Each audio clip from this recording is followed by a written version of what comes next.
Parts of speech CDS1 2025, यहीं से parts of speech का सारा गेम बदल जाता है। अब आप जो क्वेश्चंस देखेंगे उनका लेवल अलग होगा, उनका तरीका अलग होगा, यहीं से सारी चीज़ें चेंज हुई हैं इस पेपर में। तो इसीलिए यूपीएससी के पेपर देते टाइम हमेशा ध्यान रखें कि कभी भी फिक्स पैटर्न या कोई बता दे कि इस बीटन पाथ पे चलते रहो यहीं से कुछ हो जाएगा, तो ऐसा बिल्कुल नहीं है। आप हमेशा देखेंगे नए क्वेश्चंस, हमेशा देखेंगे नया पैटर्न, और चेंजेस बहुत तेजी से इंप्लीमेंट किए जाते हैं। इस पेपर में है, अगले वाले पेपर में भी होगा, ऐसा कुछ नहीं है। यह क्वेश्चन ऐसे इस पेपर में पूछे जाते हैं तो अगले वाले में भी ऐसे ही पूछे जाएंगे, ऐसा भी बिल्कुल नहीं है। कभी भी एक सडन चेंज देखने के लिए मिल सकता है। तो चलिए देखते हैं आज हमारे पास क्या चेंज है। पहले क्वेश्चन को देखते ही आपको समझ आ जाएगा, ये वो चेंज है। ये है अब आपका पार्ट्स ऑफ स्पीच। अभी तक हम जहां देख रहे थे सीधा सीधा तरीका हुआ करता था, एक सेंटेंस है, बता दो क्या होगा। अब आपको ये पूरी की पूरी लिस्ट दे दी है सेंटेंसेस को मिलाने की, लेकिन मुश्किल तब होती है जब हमें कॉन्सेप्ट ही ना पता हो। कॉन्सेप्ट पता है ना, मिलाते हैं, मजे से मिलाते हैं। सबसे पहला वर्ड दिया गया है noun, verb, present participle of verb या एडजेक्टिव, आपको बताना है, ठीक है। अब एक बात बताओ, प्रेजेंट पार्टिसिपल ऑफ वर्ब तो बिल्कुल क्लियर है ना, इंटेंडिंग होगा, आईएनजी फॉर्म होती है, यानी कि सी का फोर्थ होगा। सी का फोर्थ कहाँ का है, देखो यहां है तीसरे नंबर पे, बस यही है ना, दो, बस दो ही तो है, ठीक है। तो यानी कि ये दो तो आंसर हो ही नहीं सकते ना। ये देखो बस तरीका है करने का, बिल्कुल सिंपल होगा, मुश्किल नहीं है, तरीका है करने का। अब देखिए, अब मैं कहता हूं नाउन कौन सा होगा, ये बात बताओ। जिन वर्ड्स के बाद में TION आता है वो तो नाउन ही होते हैं ना भाई, जिन वर्ड्स के बाद में TION आता है वो नाउन होते हैं। तो इसका मतलब ये वो नाउन होगा दूसरा, मतलब दूसरा, दूसरा कहां है, यहां सी, लो हो गया खत्म क्वेश्चन। आगे ना समझ, मुश्किल नहीं लगाना, बाकी देख लो मिला के। अब ये कह रहा है बी, यानी कि वर्ब का तीसरा होगा, क्या है, इंटेंट, बिल्कुल सही है, वर्ब भी तो होती है। और ये कह रहा है कि जो लास्ट वाला एडजेक्टिव वो वन होगा, यानी कि इंटरनेशनल, इंटरनेशनल ट्रिप, बिल्कुल सही है। तो करेक्ट आंसर आपका सी वाला होगा, बना क्वेश्चन। तो यहां से गेम चेंज हुआ था, लेकिन गेम कुछ नहीं है, अगर हमने तैयारी अच्छे से करी है तो हमारे लिए सब बिल्कुल वैसा ही है, ठीक है। दिक्कत उस बच्चे को होगी जो ढंग से तैयार करके नहीं गया है। अब चलो इस क्वेश्चन को सॉल्व करते हैं, देखो आराम से। Noun, verb, infinitive form of the verb, adjective पूछा है। अब infinitive form of the verb two plus verb की फर्स्ट फॉर्म होती है, यानी कि सी का आंसर फोर्थ वाला है। अब सी का आंसर फोर्थ कहां का है, ये देखो, देखो ये रहा फोर्थ और ये रहा फोर्थ, ठीक है। यानी कि ये दो आंसर नहीं है। कितना सही है, एक वर्ड से हमने 50% को ब्रेक कर लिया। अब 50% में आपको आंसर बताना है, ठीक है। अब चलो अब शुरू करते हैं। नाउन कौन सा होगा इसमें से, नाउन देखो भाई, एक्सपेरिमेंटल है, एक्सपेरिमेंट है, या एक्सपेरिमेंटेशन है। तो जिन वर्ड्स के बाद में TION आता है वो तो कंफर्म्ड नाउन होते हैं, बाकी कुछ हो ही नहीं सकते। अगर मैं ये कह दूं कि ये नाउन नहीं है, तो देखो एक्सपेरिमेंटेशन जो वर्ड है ना वर्ब हो सकता है, ना इन्फिनिटिव फॉर्म हो सकती है, ना एडजेक्टिव हो सकता है। तो मुझे मानना पड़ेगा नाउन है, यानी कि ए का आंसर थर्ड होगा, ठीक है। अब ए का आंसर थर्ड कहां है, यहां है, देखो ये बन गया क्लियर, ठीक है, डी आंसर होगा। अब मिला लो, दूसरा क्या है, वर्ब है। वर्ब कौन सा होगा, एक्सपेरिमेंट होगा, एक्सपेरिमेंटेड होगा, बिल्कुल सही बात है। और आपका जो डी है एडजेक्टिव वो बना फर्स्ट, एक्सपेरिमेंटल होगा, डी आंसर है। ऐसे क्वेश्चंस बनते हैं, देख रहे हो कि चीजें वही हैं, अब पूछने का तरीका ही तो बदला है। बताना तो पार्ट्स ऑफ स्पीच ही है ना, अब सेंटेंस में नहीं बताना है। चलिए नेक्स्ट क्वेश्चन ट्राई करते हैं, नेक्स्ट आ जाओ। नेक्स्ट है नाउन है, वर्ब है, जेरेंड है, एडजेक्टिव है। अब जेरेंड तो सबको पता है, वर्ब के साथ आईएनजी आती है, ठीक है, यानी कि सी का फोर्थ होगा। अब देखो कहां का है, यहां फोर्थ है, यहां फोर्थ है, इन दोनों को हटा दो, ये दोनों नहीं है ऑप्शन में, ठीक है। एक तो मिलाना भाई, सबसे पहले जो एक मिला वही ब्रेक करो। अब हम बात करते हैं नाउन की, देखो ये आ गया TION, नाउन, यानी कि नाउन जो होगा वो दूसरे वाला ये होगा। अब दूसरा देखो कहां है, दूसरा यहां है, तो करेक्ट आंसर क्या हो गया, सी वाला हो गया। अब बताओ आ रहा है समझ, यानी कि करेक्ट आंसर क्या हुआ, सी वाला हुआ, मिलाओ। अब वर्ब क्या है, वर्ब क्या है, वर्ब थर्ड वाला, डिस्क्रिमिनेट, बिल्कुल डिस्क्रिमिनेटेड होगा, ठीक है। और उसके बाद में हमसे कह रहा है कि चौथा जो है वो एडजेक्टिव है, वन, यानी कि डिस्क्रिमिनेटरी, बिल्कुल सही है, डिस्क्रिमिनेटरी बिहेवियर होता है, सी आंसर होगा। बना क्वेश्चन, मजा आ रहा है करने में। पहले वो ढूंढ लो जो आपको आता है, फिर ये ढूंढो, ट्रिक बन गया क्वेश्चन। पहले इतना तो ढूंढो, चलिए नेक्स्ट आइए। नाउन है, वर्ब है, एडवर्ब है, एडजेक्टिव है। एक बार वर्ड्स पे नजर डाल लो, देखो यहाँ वर्ड लिखा है एल वाई। एल वाई वाले वर्ड्स जो होते हैं वो या तो एडजेक्टिव होते हैं या फिर एडवर्ब होते हैं, लेकिन एडजेक्टिव्स तो बहुत कम होते हैं ना, वो तो नाउन के साथ बनते हैं, ब्रदरली सिस्टरली, एडवर्ब होते हैं। तो मुझे समझ आ रहा है कि ये वर्ड एडवर्ब होगा, सी। चांस लेके देख सकते हैं, सी का फोर्थ होगा। तो सी का फोर्थ कहाँ का है, देखो यहाँ है फोर्थ और यहाँ है फोर्थ, यानी कि आंसर या तो बी वाले में होगा या फिर आपका सी वाले में होगा, ठीक है। या तो बी वाले में होगा, सी वाले में होगा, चलो एक तो मिला। अब कोई और वर्ड ढूंढ के देख लो, देखो ये आ गया सपोजिशन, नाउन, TI1। TI1 वाले वर्ड तो नाउन ही होते हैं, नाउन का आंसर थर्ड होगा, यानी कि ए का थर्ड होगा। ए का थर्ड कहाँ, देखो ए का थर्ड यहाँ, ये आंसर होना चाहिए बी वाला। अब चाहो तो बाकी मिला लो। अब ये बताओ, अब तो नहीं पेपर में घबराओगे ऐसे क्वेश्चंस को देख के? भाई घबराना मत बिल्कुल भी। देखो क्या आंसर हुआ, अब नाउन का आंसर हो गया थर्ड वाला, बिल्कुल सही है। अब आपने कहा दूसरा क्या है, वर्ब। वर्ब का पहला होगा सपोज्ड, सपोज्ड बिल्कुल वर्ब है, ये हमने मिला ही लिया। एडजेक्टिव है डी, डी का दूसरा कह रहा है, दूसरा क्या होगा, सपोज्ड। अब ये सपोज क्या, आप कहोगे सपोज भी सपोज्ड भी है, ये भी वर्ब है, ये भी वर्ब है, लेकिन देखो ये वर्ब की फर्स्ट फॉर्म है, इसके सेकंड थर्ड फॉर्म कुछ भी बन सकती है, लेकिन ये सपोज्ड जो है वर्ब की थर्ड फॉर्म होती है, और वर्ब की थर्ड फॉर्म क्या बनाता है, पास्ट पार्टिसिपल बनाता है। और पास्ट पार्टिसिपल किसका काम करता है, पास्ट पार्टिसिपल एडजेक्टिव का काम भी तो करता है। तो इसका मतलब ये थोड़ा सा कंफ्यूजन हो जाएगा, कभी बच्चा जल्दबाजी में क्या कहेगा, ये भी वर्ब है, ये भी वर्ब है। तो आपको ये समझना है कि बेस फॉर्म है, ये एडजेक्टिव बन सकता है, ये वर्ब भी बनेगी, ठीक है। तो करेक्ट आंसर आपका कौन सा बना बेटा, बी वाला बना। वैसे भी हमने दो मिला दिए थे, तो उसी से हमारा आंसर निकल गया था। चलिए नेक्स्ट आइए। नेक्स्ट क्वेश्चन है, नाउन है, वर्ब है, एडवर्ब है, एडजेक्टिव है। अब इसमें से कोई सा एक मिलाओ, क्या हो सकता है, ठीक है। ये जो जस्टिस होता है, जस्टिस, भाई जस्टिस क्या है, जस्टिस नाउन है ना। आपको जस्टिफाई, ज्यूरिडिकल, जस्ट कुछ नहीं समझ आ रहा है, ठीक है। तो आप ये बताओ, जस्टिस तो नाउन है ना, तो ए का आंसर थर्ड होगा। ए का थर्ड होगा, कहाँ का है, ए का थर्ड है आपका सी वाले में, और ए का थर्ड है आपका डी वाले में। ए का थर्ड है आपका सी वाले में और डी वाले में, ठीक है। तो करेक्ट आंसर कहाँ होगा, देखो इन दोनों में से एक होगा। अब मैं देख रहा हूं इन्होंने एक काम और कर दिया कि एडजेक्टिव दूसरा है, देखो दोनों जगह ये दूसरा वाला फिक्स कर दिया इन्होंने, यानी कि हमारा एडजेक्टिव जो है वो ज्यूरिडिकल है। इसका मतलब ये हुआ, यहां तक मिल गया। अब बस मुझे एक पता लगाना है क्या होगा भाई। अब वर्ब क्या हो सकती है, देखो बड़ा सीधा है। वर्ब जो हो सकती है वो जस्टिफाई हो सकती है, क्योंकि मैं याद कर रहा हूं, मैं बोल के भी देख सकता हूं कि जस्टिफाइड करो, इसको जस्टिफाइड कर दो, ईडी लग गया, वर्ब की फॉर्म होगी। अगर ये वर्ब की फॉर्म होगी तो इसका मतलब एक ये आएगा, ये वाला हो गया। और फोर्थ क्या बचा, फोर्थ बचा आपका थर्ड वाला एडवर्ब, एडवर्ब बचा आपका जस्ट, ठीक है। तो ही वर्क जस्ट ऐसे कह सकते हैं। तो करेक्ट आंसर आपका डी वाला हो जाएगा, ये आंसर है, ठीक है। 115 का आंसर अब आपका क्या होगा, सीधा सीधा आंसर है डी वाला बनेगा बेटा, ठीक है। क्लियर है, नेक्स्ट आइए। नेक्स्ट देखो, तरीका वही है, मतलब बस वहां सेंटेंस थे, या सेंटेंस नहीं है, ठीक है। ये देखिए, ये वाला क्वेश्चन है बेटा। ये क्वेश्चन मैं आपको बताऊं, ये थोड़ा कंफ्यूजिंग है, बताऊंगा क्यों कंफ्यूजिंग है, पहले करके देखते हैं अपने हिसाब से। हमने देखा इसमें लिखा है स्ट्रेटनेस, ये जो नेस आता है, ये नेस नाउन आता है, नाउन सफिक्स है। तो मैं ये कह सकता हूं कि ए का आंसर फोर्थ होगा, ए का आंसर फोर्थ होगा। तो ये वाला और ये वाला आंसर नहीं है, आंसर या तो ये वाला होगा या फिर ये वाला होगा। एक तो क्लियर हो गया। अब इन्होंने जो डी है एडजेक्टिव, उसके लिए उन्होंने फिक्स कर दिया, टू होगा स्ट्रेटेस्ट, ठीक है। इसका मतलब ये हुआ कि ये वाला और ये वाला इन्होंने कर दिया फिक्स। क्लियर है, एक हमने निकाल दिया, एक इन्होंने फिक्स कर दिया। इसका मतलब एग्जामिनर भी चालाक है, एग्जामिनर ये बात जानता है कि आप कहां फंसोगे भाई। एग्जामिनर को भी तो दिख रहा है कि आपको दिक्कत कहां आने वाली है, ठीक है। अब आ जाओ, अब आप एक चीज समझो कि दूसरा जो है वो वर्ब है, वर्ब या तो थर्ड होगा, वन होगा। तो अब अगर मैं वर्ब की बात करूं तो देखो स्ट्रेट वर्ब हो सकता है, बिल्कुल सही है। और ये जो स्ट्रेट टर्न है ये भी वर्ब हो सकता है, ठीक है, दोनों चीजें हैं। अब आपका बचा क्या बेटा, देखें, अब आपका बचा हमारा फर्स्ट, यानी कि सॉरी किसका फर्स्ट बचा, थर्ड का, यानी कि एडवर्ब। एडवर्ब को कहा गया क्या था कि ये भी एडवर्ब हो सकता है, ये भी एडवर्ब हो सकता है, ऐसे तो करना पड़ रहा है। अब यहां समझना ये है कि ये जो स्ट्रेट होता है, ये वैसे तो स्ट्रेट है ना, ये एडजेक्टिव भी है बेटा, ठीक है, और ये वर्ब भी है।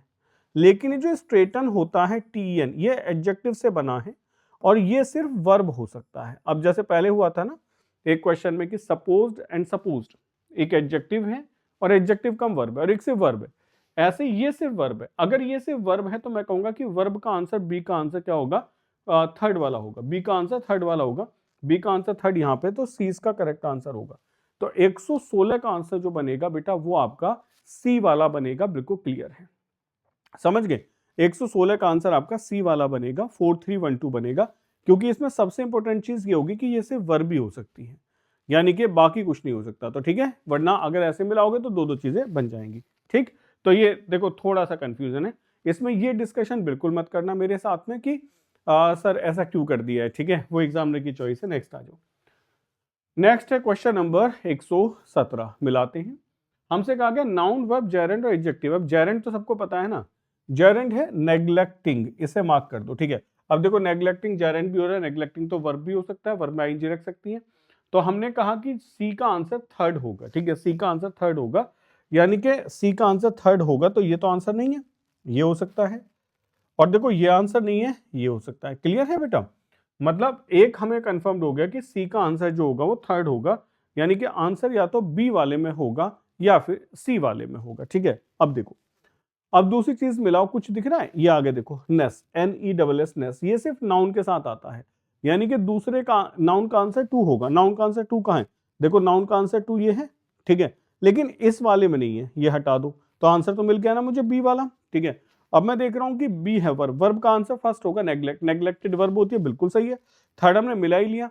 एडजेक्टिव क्या है, एडजेक्टिव हमारा होगा बेटा नेग्लिजेंट, दिया है इसमें कहीं नेग्लिजेंट, ये रहा बेटा फोर्थ में दे रखा है, तो बी करेक्ट आंसर होगा, बात खत्म हो गई। अब बताओ इंटरेस्ट आया करने में, आप कंफ्यूज नहीं होना कभी भी। ठीक है, नेक्स्ट आ जाओ, नेक्स्ट बात करते हैं।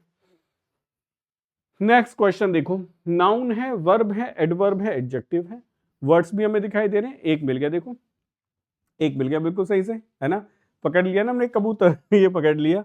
ANC नाउन होगा। ठीक है, तो नाउन का आंसर थर्ड होगा, नाउन का आंसर थर्ड होगा, तो मैं अब ये कह सकता हूँ ये दो आंसर नहीं है। ठीक है, ऐसे ही बस एकदम झट से पकड़ लिया करो कि ये आंसर नहीं है, नाउन का आंसर थर्ड होगा, इन दोनों में से एक आंसर। ठीक है, अब देखो इनकी चतुराई, इन्होंने क्या करा, फोर्थ वाला फिक्स कर दिया, यानी कि एडजेक्टिव जो होगा आपका वो कौन सा होगा, फॉरबिडन, फॉरबिडन ट्री, याद आ रहा है, फॉरबिडन ट्री, खाना मत एप्पल, वो वाला। ठीक है, वो लगा दिया, तो इन्होंने ये फिक्स कर दिया। अब हमारे सामने दो ऑप्शन रह गए, वर्ब रह गया और एक आपका एडवर्ब रह गया। तो एक बात बताओ, जो फॉरबिड है तो सबको समझ आ रहा है वर्ब ही होती है ना, फॉरबिड, फॉरबिड, फॉरबिडन, तो ये तो वर्ब ही होती है। बी का आंसर फर्स्ट होगा, बी का आंसर फर्स्ट कहाँ है, ये रहा बेटा आपका। ठीक है, बी का आंसर फर्स्ट ही है, तो करेक्ट आंसर क्या होगा, करेक्ट आंसर ए होगा। आगे समझ, करेक्ट आंसर आपका ए होगा। ठीक है, क्लियर है, चलो नेक्स्ट आ जाओ। रह कौन सा गया इसमें, हमने कर दिया ना एडवर्ब, क्या है सी, थर्ड एडवर्ब कौन सा है बेटा, एडवर्ब दिया है ना सेकंड वाला, फॉरबिडिंगली। ठीक है, बिल्कुल सही है। ठीक है, नेक्स्ट आज कंफर्म कर लिया करो, चलते टाइम भी है ना, एग्जाम में भी ऐसे ही करना चाहिए कि भाई एक बार कंफर्म जरूर कर लिया करो। अब आ जाओ यहाँ पे देखते हैं। ठीक है, देखो नाउन वर्ब एडवर्ब एडजेक्टिव है। ठीक है, तो एक बात तो समझ आ गई, देखो ये लिखा है नेस, NESS नेस नाउन है, यानी कि नाउन का आंसर टू होगा, नाउन का आंसर टू होगा, तो ये वाला और ये वाला आंसर हो सकता है, यानी कि ये दोनों नहीं। पकड़ लिए, देखो हमने फिर से 50% एलिमिनेट हो गया, हमारा आंसर या तो बी वाले में है या फिर सी वाले में है। क्लियर है भाई, बी वाले में है, सी वाले में है। ठीक है, अब हम बाकी चीजें मिला के देखते हैं। देखो इन्होंने फिक्स कर दिया फर्स्ट वाला, यानी कि एडजेक्टिव जो है वो पहले वाला है। एडजेक्टिव कौन सा है, ये हार्डी, क्या है, हार्डी एडजेक्टिव है, ये भी क्लियर हो गया। अब आपको हार्ड एंड हार्ड बताना है, और पूछा गया आपको वर्ब और किस में से बेटा, वर्ब और एडवर्ब में से। तो एक बात सुनो, ये जो हार्ड होता है तो दो होता है ना, ये हार्ड एडजेक्टिव भी होता है, और ये जो हार्ड होता है ये एडवर्ब भी होता है, ये तो मानोगे बिल्कुल। ये जो हार्डन इस एडजेक्टिव से वर्ब बनी है, तो हार्डन की सेकंड फॉर्म हार्डन होती है, तो वर्ब क्या, बी का वर्ब क्या होगा, थर्ड होगा, यानी कि बी का थर्ड वाला आएगा। बी का थर्ड कहाँ है, बी का थर्ड देखो यहाँ पर है। ठीक है, बी का थर्ड यहाँ है, क्लियर है ना, लेकिन उसमें नहीं है। ठीक है, और ये हमें क्लियर था, तो करेक्ट आंसर क्या होगा, करेक्ट आंसर आपका बी वाला होगा। अब तो सही है, आ गया समझ बिल्कुल ठीक से, करेक्ट आंसर आपका बी वाला होगा। ठीक है, नेक्स्ट आ जाओ। थर्ड क्या है, एडवर्ब है, एडवर्ब का फोर्थ दे दिया, आगे ये क्लियर ही था, हार्ड हमें पता है एडजेक्टिव एडवर्ब होता है। ठीक है, नेक्स्ट आइए। तो इसमें पता है ऐसे दिक्कत हो गई थी, हार्ड है, हार्डन है, ये कहां से आए। ठीक है, नेक्स्ट आ जाओ। नेक्स्ट क्वेश्चन है, नाउन वर्ब एडवर्ब एडजेक्टिव दिया है, तो फास्टनेस मिल गया, देखो फिर मिल गया हमें नेस। ठीक है, अब ये मैंने तो बना नहीं दिए ना कि आपको कि सर सारे आपने नाउन पकड़ लिए मैंने नहीं बनाए हैं, यूपीएससी ने बनाए। लेकिन चीजें मैं आपको बता दूं, ये अभी आपको आसान लग रही है, क्लास में बैठे हो मजे मजे में, जब पेपर में बैठे थे ना बच्चा घूम गया था कि कौन सा निकालना है। नेस हो गया, यानी कि नाउन का थर्ड आंसर होगा, तो थर्ड आंसर कहाँ का है, यहाँ और यहाँ है। तो मुझे ये तो समझ आ गया कि जो आंसर होगा वो तो बी वाला होगा या फिर सी वाला होगा। क्लियर है, ए और डी आंसर नहीं है। अब तो समझ आ रहा है भाई, आंसर या तो बी वाला होगा या फिर सी वाला होगा। ठीक है, मिला लो। अब एक वर्ड और मिला के देखो कौन सा, देखो ये जो वर्ड दिखा है ना फासन, ये फिर दोबारा से वैसे दे दिया फासन, फासंट होगा, ठीक है, तो ये वर्ब मिल जाएगी, तो वर्ब का कौन सा होगा, सेकंड होगा, ये आंसर है आपका, ठीक है। इन्होंने देखो क्या करा है, फर्स्ट, अच्छा इन्होंने इसमें फर्स्ट वाला कॉमन कर दिया ना, एडजेक्टिव क्या है, फास्टेस्ट है, सबको पता है फास्टेस्ट एडजेक्टिव होगा, ठीक है, तो बिल्कुल बात है, रन फास्ट, फास्ट एडवर्ब हो सकता है। जो आपका सी है, सी का आंसर क्या होगा, थर्ड होगा, सी है ना, सी का answer fourth, sorry fast fourth है ना, हाँ फोर होगा, तो फोर्थ होगा, सी आंसर होगा, ठीक है। ऐसे थोड़ा सा कंफ्यूजन हो जाता है, जैसे हम कह रहे हैं सी का आंसर थर्ड होगा, हम देख रहे हैं कह रहे हैं फास्ट होगा, तो सी का आंसर क्या होगा, फास्ट एडवर्ब होगा, ये है, ठीक है। तो करेक्ट आंसर आपका सी वाला बन जाता है। तो देखो हर बार 10 क्वेश्चन पूछे जाते थे, लेकिन इस बार ऐसा नहीं हुआ है, इस बार पूछे गए हैं आपसे 15 क्वेश्चन। देखिए अब एक ये तरीका पूछ लिया इन्होंने, देखो अब तरीका समझो। अब इन्होंने क्या करा है, CDS 1 2025 में ऐसे क्वेश्चंस पूछे हैं, एक तरीका इन्होंने निकाला, इन्होंने कहा एक वर्ड है एलिसिट, एक वर्ड है इलिसिट, ठीक है। अब इसके दोनों चीजें पूछी गई, एक तो आपको इसका पार्ट ऑफ स्पीच पता होना चाहिए और दूसरा आपको इसका मीनिंग पता होना चाहिए, दोनों चीजें की पूछी गई है ना। तो इन्होंने कहा elicit is a verb meaning forbidden, elicit का मतलब कभी भी फॉरबिडन नहीं होता है, इसका मतलब तो कुछ निकालना होता है, पहला गलत। ये कभी एडवर्ब नहीं होता, ये वर्ब होता है, ठीक है, elicited. Elicit is a verb meaning to draw reaction, और किसी से कुछ निकाल लेना, ये आंसर हो सकता है। इलिसिट इज एन एडजेक्टिव होता है ना, इलिसिट डीलिंग, ठीक है, ये आंसर हो सकता है। इलिसिट एडवर्ब नहीं होता, तो करेक्ट आंसर सी वाला होगा। अच्छा तरीका लगा, दो चीजों को मिला के दे दिया, ठीक है, एक साथ दो दो चीजें दे दी। नेक्स्ट आइए, नेक्स्ट बात करते हैं, नेक्स्ट देखो, नेक्स्ट है इन इंश्योर एंड इंश्योर, ठीक है, याद आ रहा है कुछ कुछ, इंश्योर करना, पक्का कर देना, ठीक है। इंश्योर मतलब तो वही होता है कि आप जो इंश्योरेंस ले लेते हैं उसी के लिए करते हैं, ठीक है। तो हमने कहा insure is a transitive verb to make something certain, आप इंश्योर करते हो ना, किसी चीज को पक्का करते हो। Insure is a transitive verb meaning to make certain by making necessary precaution, ये आंसर हो सकता है। इंश्योर इज अ डिटर्मिनर, ये डिटर्मिनर बिल्कुल नहीं हो सकता, ये डिटर्मिनर बिल्कुल नहीं हो सकता, और डिटर्मिनर इक्वल्स टू एडजेक्टिव होता है, नहीं हो सकता, तो करेक्ट आंसर ए होगा। यानी कि इस क्वेश्चन का आंसर यदि मीनिंग भी ना पता हो तो पार्ट्स ऑफ स्पीच से भी निकल सकता था, ठीक है। तो करेक्ट आंसर आपका ए वाला होगा, मार्क कर लो। ऐसे भी क्वेश्चन आप देख रहे हो ना, पूछे गए हैं आपके पेपर में। नेक्स्ट आइए, नेक्स्ट क्वेश्चन ट्राई करते हैं, नेक्स्ट आप मुझे बताएंगे, बताओ भाई, इमिटेटेड और इंटीमेटेड। अब इमिटेशन क्या होता है, इमिटेशन नाउन होता है, इमिटेटेड कॉपी होती है, ठीक है, किसी की नकल करना, इमिटेट करना, पोएट्स आर इमिटेटर्स, ऐसा कभी अगर सुना हो तो आपने, ठीक है। नेक्स्ट आइए, तो इमिटेट क्या होता है, एक वर्ब होता है, तो प्रोनाउन नहीं हो सकता, एडजेक्टिव नहीं होता हो सकता, इंटरजेक्शन नहीं हो सकता। देखो मैंने 3 पार्ट्स ऑफ स्पीच हटा दिए, अब इतना तो समझ आ रहा है कि इमिटेशन कभी, इमिटेट कभी प्रोनाउन नहीं हो सकता, एडजेक्टिव भी नहीं हो सकता, ठीक है ना। इमिटेटेड, इमिटेट एडजेक्टिव दिया लिख के, ठीक है। अच्छा इमिटेटेड एडजेक्टिव कब हो सकता है, जो वर्ब की जितनी भी थर्ड फॉर्म्स होती हैं वो एडजेक्टिव हो सकती हैं, तो क्लियर है ना। लेकिन वो यहाँ नहीं है, वो फॉर्म पूछ रहा है, वो बनाई गई फॉर्म है। तो ऑप्शन में दिया imitate is a verb meaning to take और फॉलो अ मॉडल, किस चीज को कॉपी करना, और intimate is an adjective meaning closely acquainted, किसी से जुड़ा हुआ। अच्छा एक बात और बता दूं कि इंटीमेट एडजेक्टिव भी होता है और वर्ब भी होता है, तो इसमें कोई दिक्कत मत मानना, क्योंकि ऑप्शंस ऐसे दिए गए कि आप बाकी कहीं जा ही नहीं पाओगे, ठीक है। तो डी इसका करेक्ट आंसर होगा, मार्क कर लो, डी करेक्ट आंसर होगा। चलिए नेक्स्ट बात करते हैं, नेक्स्ट क्वेश्चन देखिए क्या आंसर होगा, बताइए भाई। नेक्स्ट आपसे कहा गया COMPARE कंपेयर और कंपेयर। कंपेयर मतलब क्या होता है, पहले मैं इसका मीनिंग भी आपको बता दूं, इसका मतलब होता है जो स्टेज पे परफॉर्मर्स होते हैं ना, उनके लिए कहा जाता है। तो ये क्या होता है, कंपेयर तो हमें पता है ना कि कंपेयर तो एक वर्ब होती है, भाई कोई सा पता हो या ना पता हो, कंपेयर वर्ब है तो क्लियर है ना। कंपेयर एडजेक्टिव नहीं होता, कंपेयर करना, तो कंपेयर इज अ वर्ब होता है, एस्टिमेट करना होता है, मेजरिंग समथिंग। और compere is a noun referring to the person who introduces the performer, जो परफॉर्मर्स आते हैं ना, इंट्रोड्यूस करता है उसको, उसके लिए कहा जाता है। Is the verb referring to a person who introduces, ये गलत हो गया कंपेयर, ठीक है। और कंपेयर इज अ कंजंक्शन, तो ये हो ही नहीं सकता है, तो करेक्ट आंसर आपका बी वाला होगा, बी वाला होगा, ठीक है, बी करेक्ट आंसर होगा। तो पार्ट्स ऑफ स्पीच और मीनिंग की मदद से मैंने इस क्वेश्चन को ब्रेक कर दिया, ठीक है। चलिए एक क्वेश्चन और है, ये आज का इस पेपर का बेटा क्वेश्चन है। तो आपने देखा ना 15 क्वेश्चन पूछे गए, लेकिन अलग अलग तरीके से पूछे गए, वैसे ही नहीं पूछे गए, ठीक है। चलिए देखिए, प्रीसेप्ट क्या होता है, प्रीसेप्ट बेटा रूल होता है, रूल या बिहेवियर, रूल हो सकता है, बिहेवियर हो सकता है, और ये मोरल ग्राउंड्स पे होता है, मोरल ग्राउंड्स पे आपके बिहेवियर को चेक करते हैं, वो होता है, ठीक है, प्रीसेप्ट। और जो परसेप्ट होता है वो परसेप्शन से बना है, वो तो कोई मुश्किल है ही नहीं। तो precept is a verb meaning a general rule intended to regulate behaviour, ठीक है। और आगे का आगे precept is an percept is an adjective meaning an object of perception, ठीक है, ये हो सकता है। प्रीसेप्ट के लिए वर्ब कहा गया, आगे पढ़ते हैं। प्रीसेप्ट इज अ प्रोनाउन, ये प्रोनाउन नहीं हो सकता बिल्कुल भी, ठीक है। आगे देखते हैं। प्रीसेप्ट इज अ नाउन, ठीक है, meaning general rule intended to regulate behaviour. Precept is a object, ठीक है, यहां दोनों में एक ही अंतर है, ये वर्ब है, नाउन है। और precept is a noun meaning an object of perception, ये नहीं होगा। तो दो पूरी तरीके से एलिमिनेट है। अब मैं आपको बता देता हूं, प्रीसेप्टेड कुछ नहीं होता है, प्रीसेप्ट एक नाउन होता है। तो करेक्ट आंसर आपका सी वाला होगा, ये वर्ब नहीं होता, यहां से एलिमिनेट करो।